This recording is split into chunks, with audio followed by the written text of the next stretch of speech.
Shalom, selamat pagi Bapak Ibu yang terkasih dalam Tuhan Yesus Kristus, yang baik yang berada dalam Zoom maupun yang ada di YouTube channel. Selamat datang di Menara Doa Segala Bangsa. Kita akan mempersiapkan hati lebih dalam lagi untuk menerima taburan firman Tuhan yang akan disampaikan oleh Pastor Deborah Kristanto. Tempat dan waktu kami persilahkan Ibu Deborah. Terima kasih Ibu Julia. Terima kasih juga untuk Bapak Pendeta Hebron dan semuanya. Oke, kita akan mendengar firman Tuhan. Luar biasa. Tadi sudah didoakan ya firman Tuhan, jadi tidak perlu berdoa lagi. Hari ini kita berbicara tentang kunci dan janji. Kunci dan janji. Kita mengenal bahwa Allah kita itu adalah Allah yang memperkenalkan dirinya sebagai Bapa kita. Dia adalah seorang Bapa kita anak-anaknya, dan dia benar-benar memperlakukan kita itu seperti seorang anak. Makanya Tuhan itu di dalam kehidupan kita selalu ada keseimbangan antara kasih sayang dan didikan. Tuhan juga menggambarkan dirinya sebagai seorang bapak, sekaligus juga seorang hakim. Dia juga sebagai seorang pelatih, tetapi dia juga seorang yang sangat mengasihi kita dan sebagainya. Kita buka dulu ya ayatnya ya. Saya bisa dijadikan co-host untuk share PowerPoint. Oke. Sudah, silakan. Sudah? Oh, terima kasih. Kunci dan janji. Di dalam kitab Ayub 18 ayat 5 ayat 18 berkata begini. Karena dialah yang melukai tetapi juga membebat. Dia yang memukuli tetapi tangannya menyembuhkan pula. Luar biasa ya. Jadi tangan Tuhan sebelah kanan dia memukuli, tapi tangan kirinya menyembuhkan. Tangan kanannya melukai, tetapi tangan kirinya membebat. Nah, ini adalah sebuah keseimbangan di dalam Tuhan itu mengasihi kita. Makanya kenapa kita belajar di dalam mendidik anak pun seperti Tuhan, bahwa dia selalu bekerja dalam hidup kita dengan keseimbangan. Bukan kasih saja atau dengan hukum saja, tetapi penuh dengan keseimbangan. Kemudian di dalam Wahyu 3 ayat 19 berkata begini, Barang siapa ku kasihi, ia ku tegur dan ku hajar. Sebab itu relakanlah hatimu dan bertobatlah. Karena Tuhan mengasihi kita, justru karena dia mengasihi kitalah, dia menegur kita dan menghajar. Selalu ada keseimbangan. Kemudian di dalam Mazmur 103 ayat 13, hari ini akan banyak ayat, tapi karena di PowerPoint jadi cepat nggak apa-apa ya. Mazmur 103 ayat 13. Seperti Bapa sayang kepada anak-anaknya, demikianlah Tuhan sayang kepada orang yang takut akan Dia. Jadi Tuhan itu betapa luar biasa, bagaimana Dia itu di dalam kehidupan kita selalu berjalan di dalam keseimbangan. Makanya kalau kita sendiri di dalam hidup kita tidak seimbang, pasti bisa jatuh. Saya dulu nggak tahu pernah sampaikan di sini apa tidak, bahwa kita itu berjalan dengan dua kaki dan terbang dengan dua sayap, yang artinya menggambarkan bahwa kita selalu harus berjalan dalam keseimbangan. Dan Allah Bapa kita itu berjalan di dalam keseimbangan di dalam mengasihi kita. Nah, jadi Tuhan itu adalah Allah yang mengasihi tetapi juga mendidik. Dia adalah Allah yang melukai tetapi juga membalut. Dia adalah Allah yang memukuli, dikatakan memukuli, luar biasa ya, kita dipukuli, tetapi juga Dia yang menyembuhkan juga. Dia yang melatih, Dia juga yang memelihara. Luar biasa. Nah, kemudian kita sekarang kan belajar tentang kunci dan janji. Kalau kita melihat di dalam setiap Alkitab kita, ada banyak janji-janji Tuhan yang diberikan kepada kita. Setiap janji itu seperti sebuah janji itu ada di balik sebuah pintu. Semua janji Tuhan itu berada di balik pintu. Dan untuk membuka pintunya, semua ada kunci-kunci yang berbeda. Itu sebabnya kenapa sebagai orang percaya yang kita harus pelajari adalah kunci-kuncinya. Yang kita cari itu kuncinya, yaitu syarat untuk menerima janji adalah kunci. Dan di dalam setiap janji itu ada kunci-kunci yang berbeda. Dan ada satu kunci yang bisa membuka semua sebenarnya, yaitu kunci perkenanan. Kecuali keselamatan ya, keselamatan itu kuncinya selalu hanya satu, yaitu percaya kepada Tuhan. Jadi setiap janji ada kunci, tetapi ada kunci yang bisa membuka semuanya, yaitu perkenanan. Makanya ada firman Tuhan katakan begini, Tuhan memberikan roti kepada orang yang dikasihinya pada waktu dia tidur. Jadi karena dia dikasihi, Tuhan itu membukanya, kunci perkenanan itu membuat berkat, pintu berkat itu terbuka buat orang yang dikasihinya. Nah, sekarang ini contohnya ya. Contohnya setiap janji itu ada kuncinya. Kita buka lagi ayat firman Tuhan. Di dalam Ulangan 28 ayat 2, segala berkat ini akan datang kepadamu dan menjadi bagianmu jika engkau mendengarkan suara Tuhan Allahmu. Segala berkat ini Bapak Ibu pasti sudah tahu ya, di Ulangan 28 berbicara tentang berkat ini yang akan diterima oleh kita. Tetapi dikatakan segala berkat ini akan datang kepadamu dan menjadi bagianmu jika engkau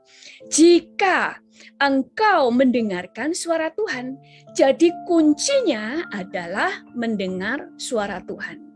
Ada kunci yang bisa membukanya, yaitu mendengar suara Tuhan.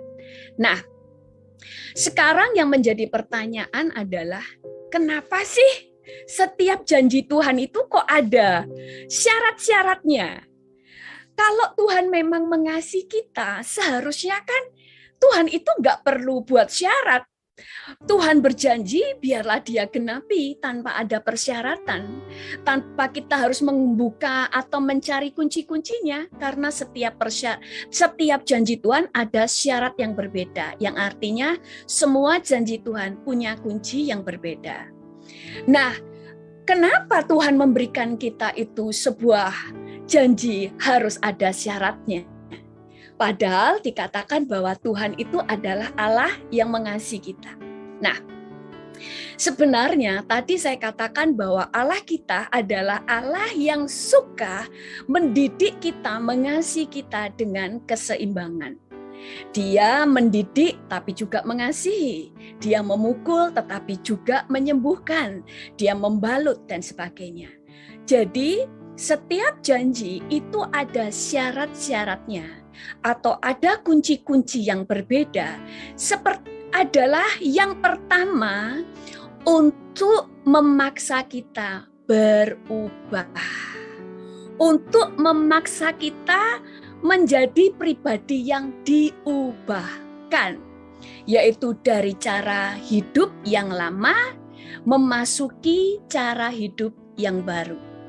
Yang kedua, supaya kita ini berubah dari karakter dunia menjadi memiliki karakter Allah. Yang ketiga, dari sifat dosa kita diubah memiliki sifat-sifat Allah. Jadi segala sesuatu Tuhan berikan kepada kita semuanya untuk maksud yang baik. Karena Tuhan ingin kita tetap ada di dalam anugerah, tetap ada di dalam keselamatan. Contohnya saja, untuk menerima keselamatan, kita semua sudah tahu keselamatan itu diberikan dengan cuma-cuma, betul? Karena Yesus telah mati di kayu salib, sehingga keselamatan diberikan kepada semua orang. Tetapi untuk menerima keselamatan tetap ada syaratnya. keselamatan diberikan gratis, tapi untuk nerima tetap ada syaratnya. Bukan tidak ada syaratnya. Kita baca ya ayatnya. Tentu semuanya sudah tahu ini ayatnya. Di dalam Roma 10 ayat 9 sampai 10 berkata begini. Sebab jika kamu mengaku dengan mulutmu bahwa Yesus adalah Tuhan dan percaya dalam hatimu bahwa Allah telah membangkitkan Dia dari antara orang mati, maka kamu akan diselamatkan. Karena dengan hati orang percaya dibenarkan dan dengan mulut orang mengaku dan diselamatkan. Kita hanya akan memperoleh keselamatan dengan satu syarat, yaitu percaya dan mengaku bahwa Yesus adalah Tuhan. Karena dengan hati orang percaya dibenarkan, tapi tidak cukup. Dengan mulut orang mengaku dan diselamatkan. Kenapa Tuhan memberikan persyaratan ini? Saudara bisa bayangkan kalau keselamatan diberikan dengan cuma-cuma tanpa syarat, maka akan banyak orang yang tidak pernah mengakui bahwa Yesus adalah Tuhan. Kita tahu saat ini saja ada banyak orang yang berkata, Yesus bukan Tuhan. Yesus adalah manusia biasa. Saudara bisa bayangkan kalau keselamatan diberikan seperti itu saja, dengan cuma-cuma, tanpa syarat, maka semua orang bisa masuk surga tanpa mau menerima bahwa Yesus adalah Tuhan. Mereka mau masuk surga tetapi menolak yang memiliki surga. Itu sebabnya memang keselamatan gratis, tetapi untuk menerimanya tetap ada syaratnya. Karena disitulah persyaratan itu dimaksudkan untuk memaksa setiap orang sadar bahwa dia membutuhkan Tuhan. Dia mengakui, makanya perlu ada pengakuan, gak cuma di dalam hati. Kalau orang itu bisu bagaimana? Dia harus pengakuan dengan bahasa isyaratnya yang orang bisa tahu bahwa dia mengakui bahwa Yesus adalah Tuhan. Dan dia dipaksa dengan syarat ini untuk menyadari, merendahkan dirinya di hadapan banyak orang. Aku ini hanya ciptaan, aku orang berdosa, aku butuh keselamatan, dan Yesus saja satu-satunya yang bisa menyelamatkan saya. Itu sebabnya ada persyaratan. Kalau tidak ada persyaratan, maka ada banyak orang yang angkuh dan menjadikan dirinya sendiri Tuhan. Karena manusia kecenderungannya selalu menjadikan dirinya Tuhan atas dirinya sendiri, betul? Bahkan orang Kristen kadang-kadang gak mau taat kepada Tuhan karena mau menjadikan dirinya sendiri Tuhan. Nah, itu sebabnya Tuhan memberikan syarat supaya kita menjadi orang-orang yang punya karakter ilahi. Menjadi orang-orang yang tadinya memiliki sifat dosa, memiliki budaya duniawi, memasuki budaya kerajaan Allah, dan memiliki sifat-sifat Allah. Kemudian di dalam Amsal 12, di sini dikatakan bahwa karena Tuhan memberi ajaran kepada yang dikasihinya seperti seorang ayah kepada anak yang disayanginya. Bapak Ibu, kalau seorang tua yang baik, dia akan memberikan didikan kepada anaknya dengan maksud supaya anak ini waktu besar menjadi orang yang punya karakter yang baik dan dia bisa menjadi orang yang berguna. Dia menjadi orang yang punya tanggung jawab. Makanya sebagai orang tua kadang-kadang kita mendidiknya misalnya begini. Kamu boleh makan permen kalau sudah makan. Kamu boleh main game, tapi harus belajar dulu. Tidak belajar, tidak ada game. Tidak mau makan nasi putih, tidak boleh makan permen. Ketetapan-ketetapan kita berikan untuk kebaikan anak kita. Orang tua yang mendidik anak tanpa keseimbangan menghancurkan anaknya. Sementara Allah kita adalah Bapa yang selalu punya visi yang besar atas hidup kita. Kemudian contohnya lagi. Di dalam Matius 6 ayat 14 berkata, "Karena jika kamu mengampuni kesalahan orang, Bapamu yang di surga akan mengampuni kamu juga."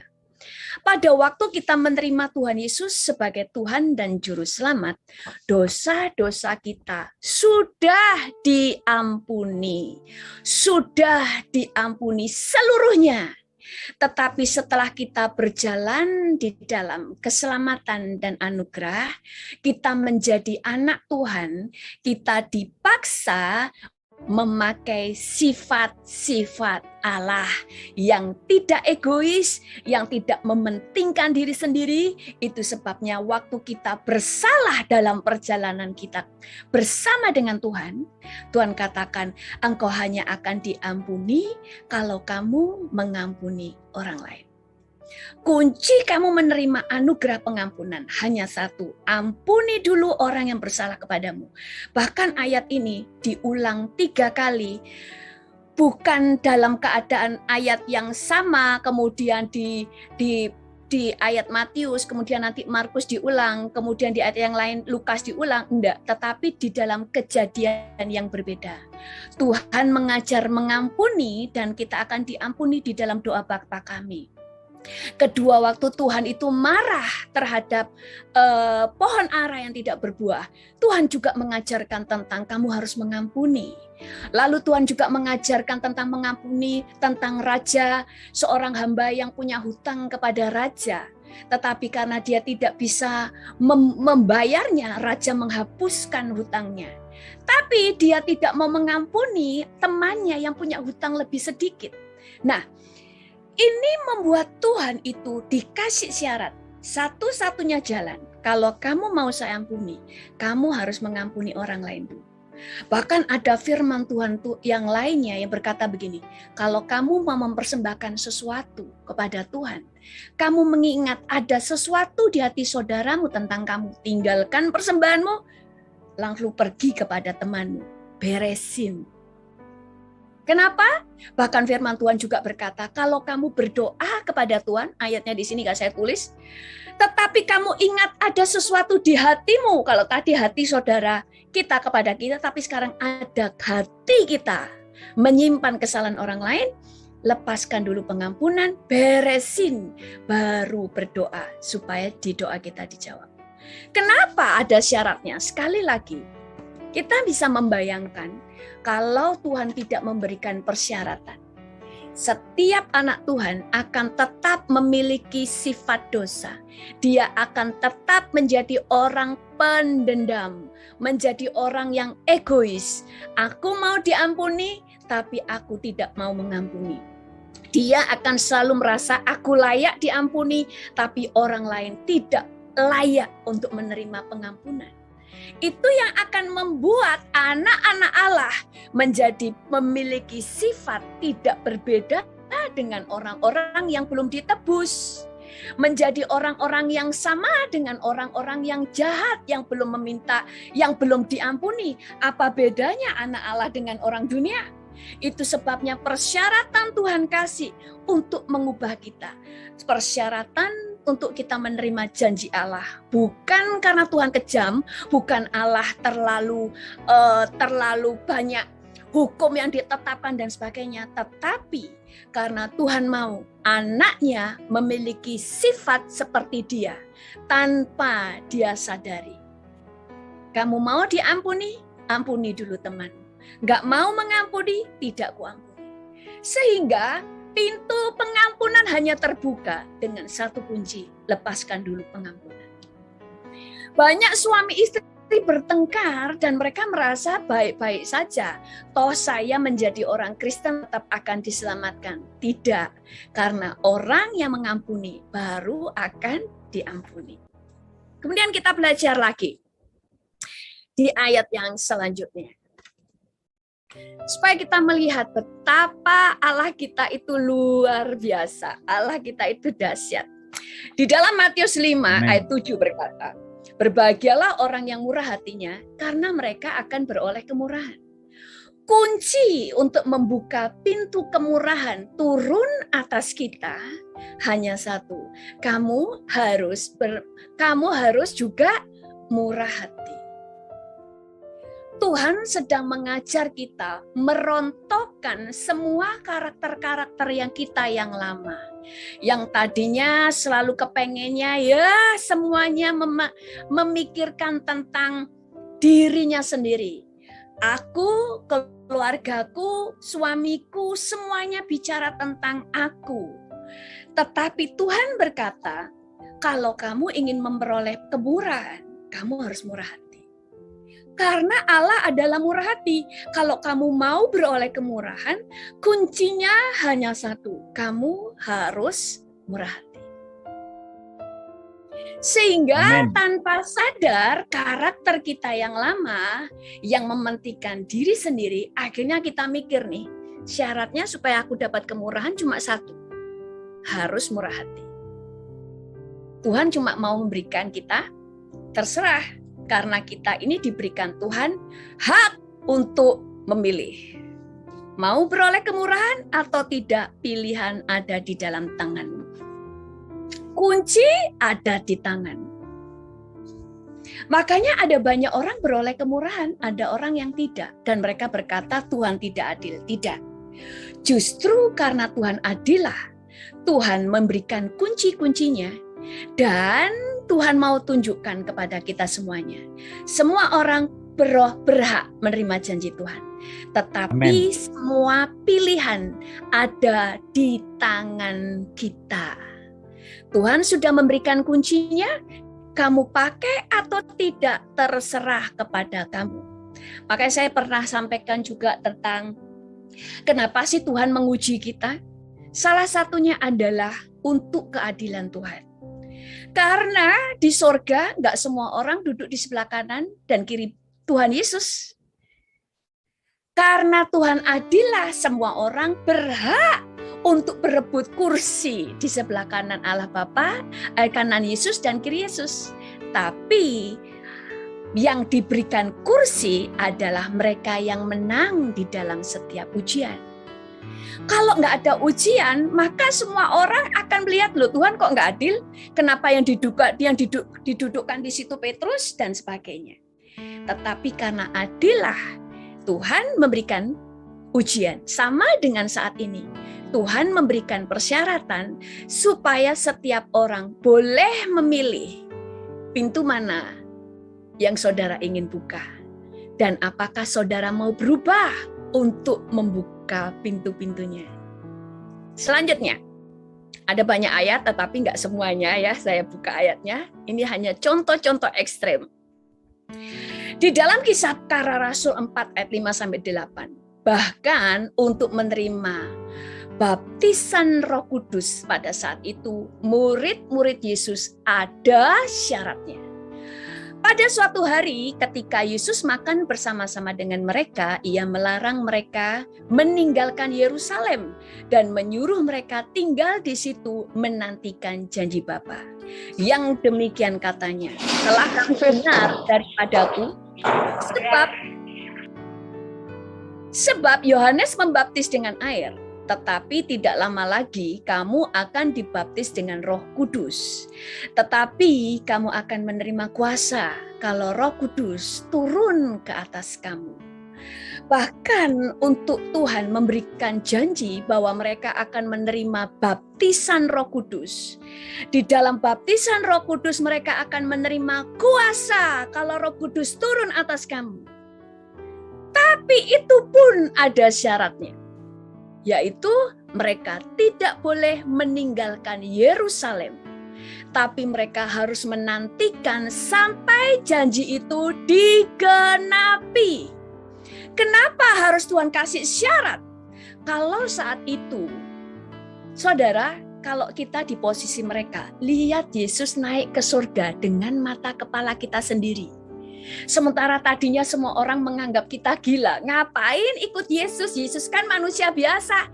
Ngapain kalian ini bela-belain Yesus, ikut Yesus. Tapi kemudian saudara melihat Tuhan dengan mata kepala saudara sendiri naik ke surga. Pasti ada keinginan pengen cepat-cepat cerita kepada banyak orang, betul? Kelamaan dong suruh nunggu. Tapi Tuhan katakan, tunggu di Yerusalem sampai janji Tuhan digenapi, karena kamu akan turun, kamu akan menerima kuasa. Kamu akan menjadi saksi di Yerusalem, Yudea, Samaria, sampai ke ujung bumi. Tapi tunggu dulu di Yerusalem. Kenapa ada persyaratan? Bahkan Tuhan tidak kasih tahu berapa hari lagi mereka akan terima. Sehingga mereka itu banyak berkumpul dengan orang-orang percaya untuk menyembah, menanti-nantikan Tuhan. Karena Tuhan sedang mengajar mereka. Pertama, percaya. Kedua, mereka diajar sabar dan penguasaan diri. Karena tanpa kesabaran, percaya, dan tidak tahu waktu Tuhan, tidak punya penguasaan diri, mereka tidak bisa diutus untuk melakukan perkara besar. Karena pada waktu mereka pergi, mereka bukan hanya berjalan dengan kuasa, tapi mereka harus punya karakter dan iman yang teguh. Karena yang mereka hadapi itu seperti serigala-serigala yang siap memakan mereka. Makanya mereka di situ diajar jangan pergi dulu sampai janji Tuhan digenapi. Karena mereka sedang diajar sabar, mereka diajar percaya, mereka diajar penguasaan diri, dan mereka sedang diajar bagaimana menunggu waktu Tuhan. Makanya dari situ setiap kali mereka diutus, mereka selalu menantikan kapan mereka harus pergi, kapan tidak, kapan harus bicara, kapan tidak, karena mereka sudah dilatih. Jadi janji-janji Tuhan sekali lagi selalu dikasih syarat karena Tuhan sedang memaksa kita berubah. Kamu nggak bisa menerima janji ini tanpa perubahan. Sehingga pilihan ada di tanganmu. Mau berubah, terima janji. Tidak mau berubah, tidak terima janji. Kemudian ayat yang berikutnya lagi. Ini luar biasa. Di dalam Yohanes 15 ayat 7, jikalau kamu tinggal di dalam aku, dan firman-Ku tinggal di dalam kamu, mintalah apa saja yang kamu kehendaki, dan kamu akan menerimanya. Mintalah apa saja, ini janjinya, yang kamu kehendaki, bukan mintalah apa saja yang Tuhan kehendaki. Ada firman Tuhan berkata, kamu meminta tapi kamu tidak mendapatkan karena kamu salah berdoa. Ya, tapi khusus firman ini dijanjikan apa saja yang kamu kehendaki dan kamu akan menerimanya. Makanya kita lihat Elisa waktu dia berdoa, minta supaya waktu marah dengan anak-anak yang menghina dia karena dia botak. Apa yang dikatakan jadi? Apakah yang dikatakan kehendak Bapa? Enggak. Tapi apa saja yang dia minta, dia katakan itu jadi. Waktu Elisa atau Elia yang pada waktu ada tentara mau nangkep dia mengatakan, abdi Allah turunlah dengan tidak hormat. Terus dia kemudian berkata, kalau memang aku abdi Allah, biarlah api turun dari surga membakar kalian semuanya. Dan terjadi. Apakah perkataannya sesuai dengan kehendak Allah? Enggak, firman ini berkata, minta apa saja yang kamu kehendaki akan menerima. Saya enggak ngomong gini supaya kita ngomongnya ngawur ya. Enggak, itu dipertanggungjawabkan di hadapan Tuhan. Tetapi janjinya digenapi bahwa apa saja. Tapi ada syarat. Jikalau kamu tinggal di dalam aku. Karena kita sedang dipaksa, karena banyak orang Kristen pengennya semua doanya dijawab, tapi tidak mau tinggal. Ini untuk keadilan. Orang mau tinggal, dia berhak minta apa saja, pasti dijawab. Yang nggak mau tinggal, itu pilihanmu. Ini adalah pertama, untuk mengubah karakter kita. Yang kedua, untuk keadilan Tuhan. Makanya banyak orang berkata begini, Tuhan mengasihi semua orang. Betul. Tapi karena keadilannya, dia harus berlaku berbeda. Kalau semuanya dikasihi dan diperlakukan sama, ngapain kita susah-susah jadi orang Kristen yang sekarang ini berdoa bagi bangsa-bangsa? Ngapain tidur apa? Oh, kalau semua diberkati dengan berkat yang sama. Ngapain saya mengampuni kalau berkatnya yang mengampuni dan tidak mau mengampuni sama? Itu tidak adil. Tuhan mengasihi semua orang itu sama.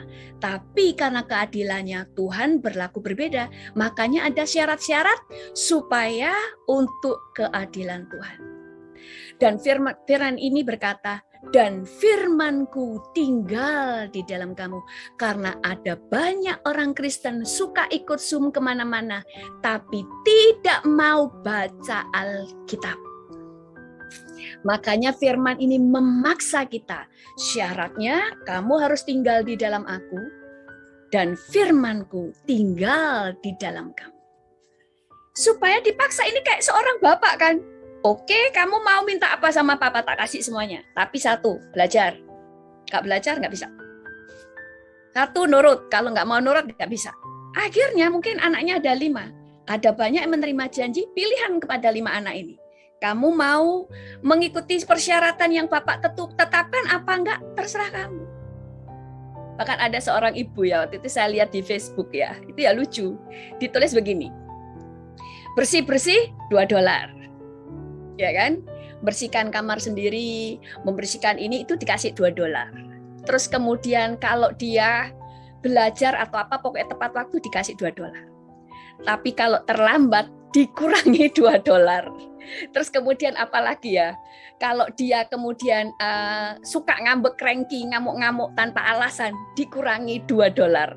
Jadi dalam sebulan itu dia dapat duit atau malah minus, pilihan mereka. Jadi mereka mikir sendiri. Ibunya nggak terlalu banyak bicara, cuma ya terserah kamu. Akhirnya mereka belajar mikir bahwa segala sesuatu yang dia lakukan ada konsekuensinya, baik atau tidak. Ya ada bagusnya. Ada juga orang yang memberikan apa gitu loh. Kalau kamu berhasil melakukan ini, kamu bisa main game selama berapa jam. Jadi itu dia milih sendiri. Kalau nggak mau melewatin itu, nggak ada game dan sebagainya. Nah, kita lanjutin.